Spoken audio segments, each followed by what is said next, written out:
통변이라고 하는 것은 자기가 닦아온 생활 습관을 활용할 줄 아는, 활용할 수 있는 좋은 환경을 만나다 해요. 그래서 해자축의 조우용신은 병화, 사음의 조우용신은 임수가 되죠. 해자축은 평소에 응결된 행동에 의해서 나오는 생활 습관이에요. 때에 맞고 나이에도 맞는 생활 습관에 알맞는 환경을 만나다. 사음이 원령은 목생화가 되면은 방만하죠. 방만하니까 누가 말하면 그냥 그대로 다 믿어버려요. 사음이 원령에 목생화가 안 된 사람은 의심이 많아서 누가 무슨 말을 하면 믿지를 않아요. 그러니까 모든 게 다 자기 철학대로 움직이는 거예요. 자기 생각대로 하잖아요. 근데 이것저것 해놓은 것을 보면은 그렇지 않아요. 누가 말하는 것을 듣는 것 말고 시제를 파악하지 못하는 거죠. 그래서 목생화가 잘 되었다라고 하는 것은 진사오미 신까지고요. 여기서 묘와 유는 다 빠졌죠. 추울 때는 이제 임수는 적합한 활동에 의해서 좋은 환경을 만나는 거예요. 병화는 더울 때 좋은 환경을 말하고, 임수는 추울 때가 좋은 환경이에요. 근데 반대로 해자축에 금생수가 안 되고 병화를 만나면 습관을 정확하게 들이지 않고 환경을 만난 것이니까 검증에 실패하죠. 습관을 들이지 않고 만났기 때문이죠. 만약에 사음의 원령이 덥지 않다, 덥지 않은 행위를 했다, 즉 목생화가 되지 않았으면 심리적 작용이나 생활 습관이 목을 키운 행위를 하지 않았기 때문에 가격이 싸지는 거예요. 그래서 검증에 실패했다고 말을 하죠. 조용신은 유용지신에 속하는 거니까 원령용신과는 다른 개념이에요. 가령 자기가 하는 행동 속에 악습이 들어가 있는데 자기가 한 행동이 악습이 아니고 정당하다고 주장할 우려가 있어요. 거기에는 이제 습관이 들어가 있는데 이 습이라는 게 있죠. 습. 이 습이라는 게 있어요. 이 날개짓을, 이게 날개 우자거든요. 날개 우자에 이렇게 있어요. 요거는 일벽백자가 아니고 날개짓을 이렇게 날개짓을 99번을 해야 100이 된다는 뜻이에요. 뭔가 끊임없이 훈련하고 연습을 해야 된다는 뜻이거든요. 이 조우가 잘못되면은 99번의 악습을 저지른다는 뜻이에요. 반복된 악습을 옳다고 계속 한다는 뜻이에요. 그렇지만 말을 할 때는 조심을 해야죠. 악습을 그 사람은 좋은 습관으로 알고 있어요. 통변은 자기가 마음이 아파서, 여건이 안 좋아서, 어릴 때 트라우마 때문에 내가 무기력증이 심해서, 공황장애가 있어서, 조건이 안 좋아서 이런 별별 핑계를 다 갖다 붙이는데 이것이 운명이라고 하더라도 생활 습관 속에서 자기 자신을 걱정으로 다스리거나 모든 맞지 않는 생각으로 다스리게 되면 이걸 이제 우려라고 해요. 우려한다. 우려란 말이죠.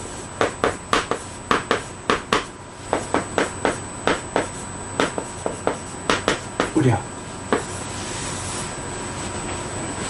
좋게 말하면 바르게 하면 죽을 것 같은 느낌이 되니까 맞지 않게 하는 거예요. 그러면서 사람이 제일 많이 하는 말이 나는 혼신을 다했다. 나는 모든 심혈을 다 쏟았다 이래요. 그리고 하루 종일 새로운 각오와 의지를 세우죠. 각오를 세우고 나는 누구인가. 그리고 또 의지를 세우기도 하지만 총력을 다해서 잘못된 길을 차곡차곡 하루도 쉬지 않고 열심히 정말 열심히 쌓아가는 거예요. 잘된 길을, 잘된 것을 쌓아간다는 것은 그렇게 힘이 들어요. 정성이 들어가야 되기 때문이죠. 계절을 거슬리는 사람들이 이 신의 병이라는 것을 황제내경에서도 이제 말을 했는데, 나중에 이 심리적 단계가 마음에 있는지 뜻에 있는지, 마음에 있는지 뜻에 있는지, 혹은 어떤 의지에 있는지, 어쨌든 간에 이 염려에 있는지 세에 있는지 따지는 거예요. 자기 자신의 어떤 침체된 정신, 잘못된 정신의 단계가 어디에서 잘못되었는지 따져야 돼요. 그리고 이제 인수라고 하는 것은 춥다라는 게 아니고, 인수는 추운 마음이에요. 추운 정신이에요. 그러니까 추운 기운을 말하는 거예요. 진짜 추운 게 아니고, 임수는 마음이 추운 거예요. 기운인 거예요. 임수는 기운이잖아요. 해자축은 이거는 진짜 추운 거예요. 몸과 마음이 진짜 추운 거고, 임수라고 하는 것은 내 정신이 추운 거예요. 이 냉엄한 현실을 말하죠.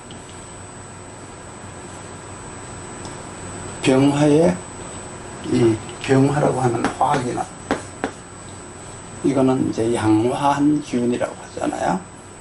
임수를 음수한 기운, 웅크리고 있는 기운. 병화는 펼쳐나가는 기운이죠. 근데 하는 기운, 하는 짓은 같다라고 보시면 돼요. 그 짓을, 움츠리는 짓이든 펼쳐나가는 짓이든 그 짓을 맞게 조율을 해야죠. 자기가 움츠린 것도 조율해야 되고 펼치는 것도 조율을 해야 돼요. 그렇지 않으면 전부가 다 오판을 하는 거예요. 판단력 상실에 의해서 오판이 나와요. 그래서 조율을 해서 판단력이 고르게 나타나는 것이 있어요. 은결의 오판, 방만의 오판, 이걸 저지르게 되죠. 이걸 조율을 고르게 하려면 무토가 조율하면 판단력이 되는 거예요. 올바른 판단력. 그럼 결정을 잘하고, 그런 결정력은 또 실천 능력으로 연결이 되죠. 완벽한 판단력은 결정력을 가지고 오고요. 또 그 결정력은 실천력으로 옮겨가게 되죠.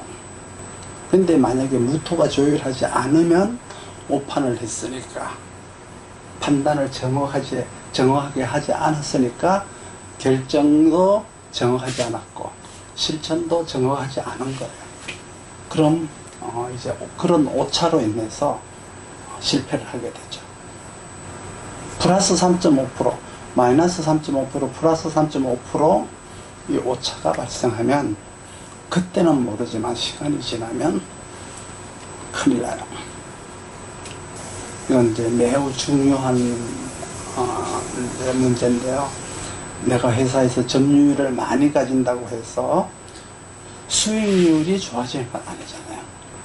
내가 고객한테 겸손하게 맞추면 수익률이 올라가지만, 자기가 잘났고 내가 주인이고 내가 대장이고 내가 가장 위대하다는 것을 내세우게 되면 겸손과 자세 낮춤을 하지 않았잖아요. 그러니까 사장은 사장인데 수익률은 없죠. 이런 점유율과 수익률에 대한 차이를 알아야 돼요.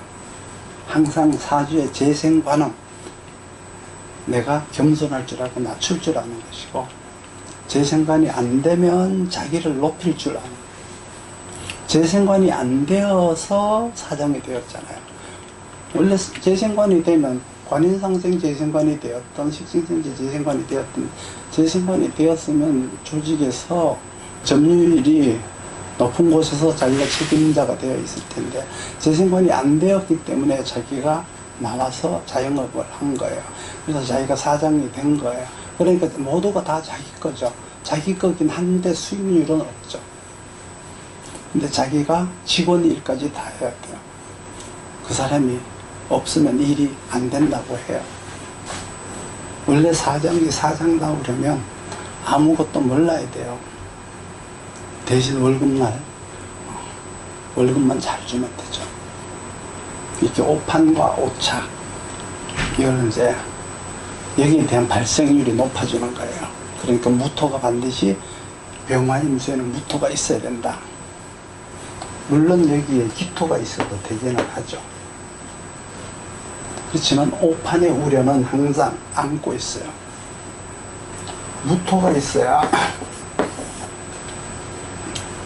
있어야 공동으로 다 같이 유리한 것을 택하는데, 기토가 있으니까 자기한테만 유리한 방법을 택한 거잖아요. 이기적인 방법을 택했잖아요. 만약에 내가 새를 살 때 기임이나 기병한 사람한테 새를 살게 되면 참 어려워요. 수도가 고장나도 고쳐주지 않고요. 집을 수리해주지도 않아요. 주인이 주인답지 않고 회사에서 리더가 리더답지 않는 이런 것들은 이제 기토가 담당하죠. 어쨌든 간에 해자축이 있으면 금생수를 해야 병화가 유리한 조건을 만난다. 병화가 없고 정화가 있다면, 해자축에 정화가 있다면 이것은 유리한 조건이 아니에요. 열심히 일을 해야 된다. 그러니까 정화는 땀이라고 해요. 해자축에. 사미월령도 목생활을 해야 되는데 임수 대신에 계수는, 임수가 없고 계수는 땀이에요. 일해야 돼요. 땀 흘려서 일해야 돼요. 그렇지만 정화계수는 있어도 관계가 없어요. 사오미는 경금이 있고 해자축에는 간목이 있으면 돼요. 조우라고 하는 심리적 작용에 의한 습관을 어떻게 들여서 행동으로 나갈 거냐.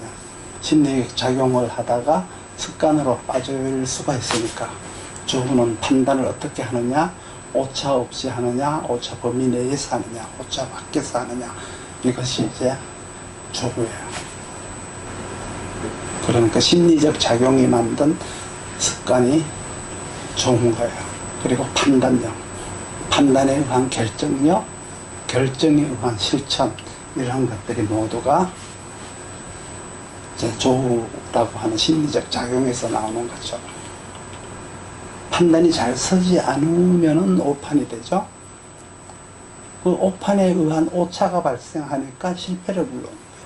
이런 걸 판단하니까 종합적으로 판단력을 본다고 생각하시면 돼요. 그러니까 통변을 할 때 조심해야 돼요. 부인이 왔는데 남편이 조우가 맞지 않으면 이 사람은 습관이 잘못된 사람이군요 라고 말하면 부인은 좋아하겠지만 속으로는 씁쓸히 하겠죠. 그러니까 조심해서 말을 해야 돼요. 조심해서 말해야 돼요. 남편이 판단을 잘하지 못할 때가 있으니 당신이 좀 도와줘야 합니다. 이렇게 말을 해야죠. 통변은 어다르고 아다른데 가정 불화를 일으키는 통변을 하면 안 되겠죠. 언제든지 잘못된 것을 도와줄 수 있도록 통변을 해야죠. 그래서 우리가 하는 말 한마디는 참 중요해요. 가난하게 살 팔자야 이렇게 말하기보다는 열심히 일할 팔자네 이렇게 말하는 게 낫겠죠. 아니면 당신 자식은 정말 부자로 잘 살 팔자입니다 이렇게 말하면 더 듣기 좋겠죠. 사는 목적은 네가 열심히 일할 팔자야 라고 해야지 너 가난한 팔자야 이렇게 말하면 안 돼요. 사람에게 항상 목적의식을 심어주는 것이 정말 귀한 거예요. 판단과 임무 그리고 조건으로 환경이 만들어져야 된다. 원령은 온도로 바라보기, 사람으로 보기, 주변 배경으로 보기. 그래서 환경을 보고 그 속에 사람은 어떻게 행동하고 그 속에 온도와 습도에 의해서 어떤 습관을 들인가를 보는 것이 이제 원령을 보는 방법이에요. 오늘은 여기까지 하겠습니다.